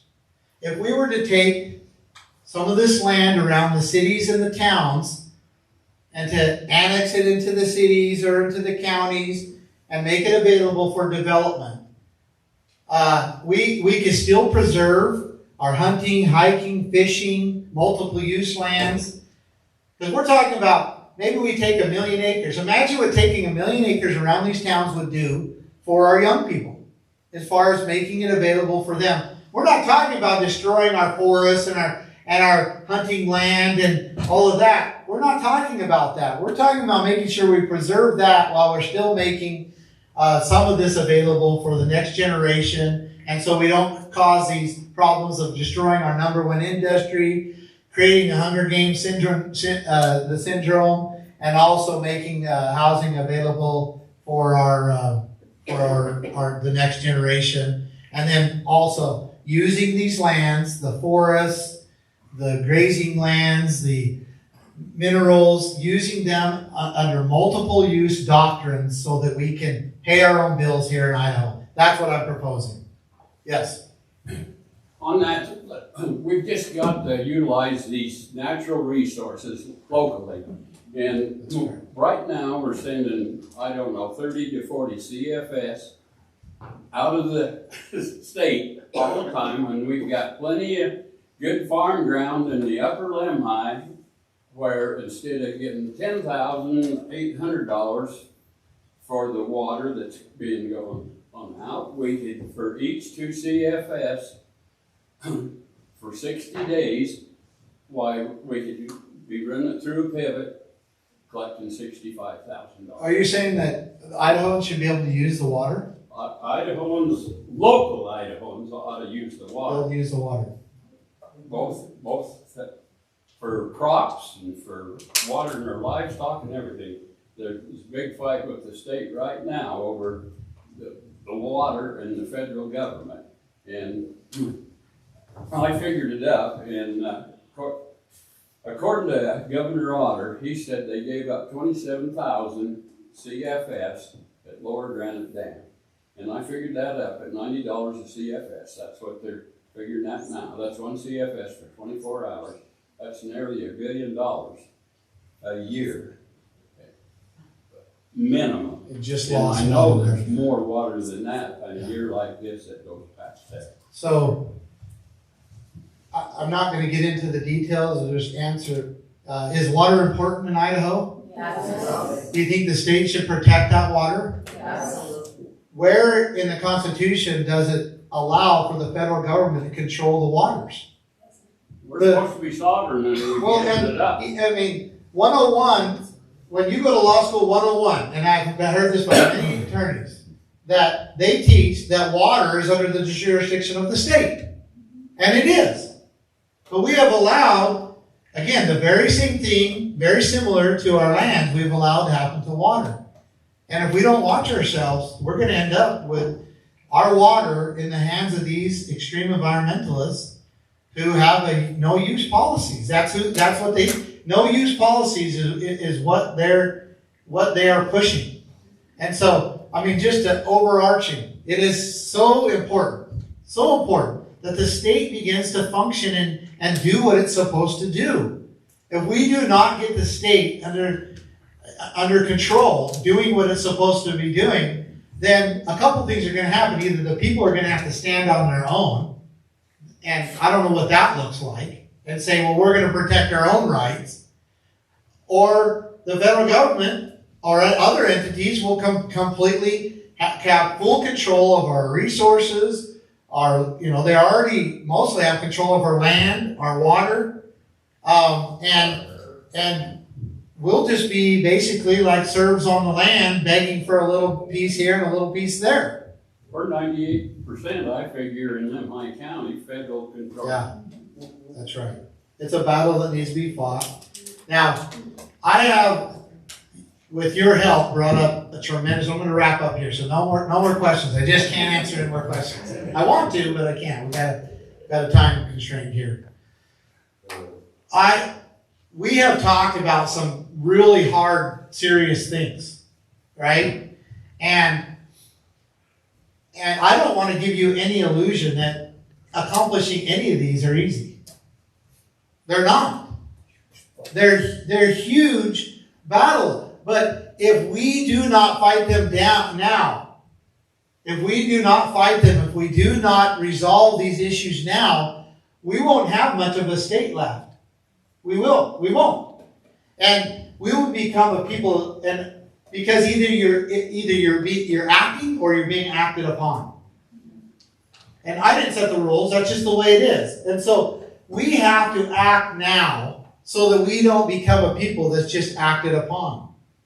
So we don't lose the ability to, have homes and to raise families and to pay our own bills and to be independent in that way. And so all I'm offering to you is that I'm willing to fight these battles. And I have a history. I have a history of it. I have fought them. And I've been very successful at it. And the only reason I'm standing here in front of you today is because I've been successful at it. And I haven't done it on my own. I would be so ungrateful if I didn't say that, that I am standing here and free right now because of the hand of God. And anybody knows my history knows that they put me and my family, my brothers and my father in prison for 2 years. I was never convicted of even a misdemeanor after 2 major trials. The federal government spent $100 million prosecuting my family. Put the best attorneys they could on it. And we beat them twice, in Oregon and in Nevada, and walked out of those federal prisons without even a misdemeanor because we were innocent and went back to our families. So these are the things that I've been fighting, that I fought for almost a decade now. President Trump only pardoned 17 people. And 3 of those people I advocated for. We have been successful in our fights. And all I'm saying is, look, I understand what is happening. I have a lot more that I need to learn. But I'm also willing to fight for you. I'm willing to fight for the people. I'm willing to fight for Idaho. And I believe Idaho is a beautiful, beautiful place to live. I believe that we need to make it a refuge for the righteous and for the good people who just want to work and produce to live. And I believe that we need that. And I also believe that the world needs an example of what freedom does for a people. I believe that Idaho should be that example. And so I want to thank you for your time and appreciate the questions. What's that? Okay. Wendy, thank you. What ticket are you running on? I'm not on anybody's ticket. I'm unaffiliated. So that's what if we vote for you, we do that. It doesn't matter now. In the generals, you can vote for anybody you want. So you're running as Unaffiliated, yeah. Unaffiliated. So when you brought up, I gotta drill this because otherwise you're not going to go and do something. You're just going to think this was a great meeting. There's 3 things we're asking people to do. if you think that it's worth it, if you think my message here is worth anything. We're asking you to take a yard sign and put it in your front yard. Because what's going to happen when you do that? You're just all of a sudden going to have lots of conversations with your neighbors, right? That's what's going to happen. And you can now start to talk to them about the reality of what's happening and the things you're going to hear. You can direct them to votebundy.com, which brings me, and they can see the videos and all of my Keep Idaho plan. They can start getting educated themselves. You also, I'm asking you, number 2, to subscribe to my website, to the emails at votebundy.com. Why? Because I'm going to send you more videos and more information, and then you can be brave and send them out to your contacts and start those conversations and educate people. So that's number 2. And then number 3, I'm asking you to contribute to our campaign, because we have great material, we have great videos, and you'll see when you go to our website we're building more. But guess what? We make one video, it costs us $10,000 to make the video, and it costs us at least $20,000 to $25,000 to distribute it. Not only that, gas is $5 plus, and that RV gets 8.3 miles a gallon. So I do need you to contribute. Do as much as you can. Because if you believe that my message is the right message, then do that. And I will say that we are winning here in Idaho. I wish I had time to go through the demographics, but we are winning. I just had another phone call just recently from a very, very influential person that is, explaining the underground support that we are building, and so we have a real shot here of getting some things straightened out here, and I'm asking you for your support. So those 3 things. Thank you very much.